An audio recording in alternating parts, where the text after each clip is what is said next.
पीर सैयद मुफ्ती जाफ़र हुसैन शराजी की लाहौर में इराक़ से आए हुए वफ़द के सरबराह सैयद एहसानुल हकीम से मुलाकात। नरवाल अलीपुर सैयदान शरीफ।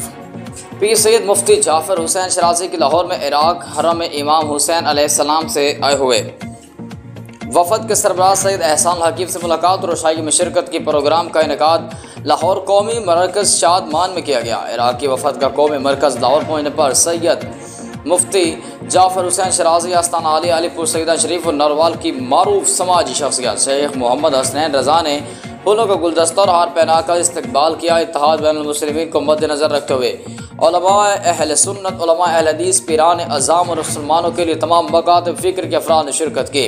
तकरीब से खिताब करते हुए पीर सैयद मुफ्ती जाफ़र हुसैन शराजी ने कहा कि इत्तेहाद उम्मत मुस्लिम आज के दौर की अहम ज़रूरत है। सैयद एहसानुल हकीम ने खिताब में कहा कि मैं तमाम आने वाले हाज़रीन का दिल की तह गहराइयों से शुक्रिया अदा करता हूँ। आपको पीर सैयद मुफ्ती जाफ़र हुसैन शराजी की वफ़द के हमरा इराक़ व करबला हज़रत इमाम हुसैन अलैहिस्सलाम की ज़ियारत की दावत भी देता हूँ।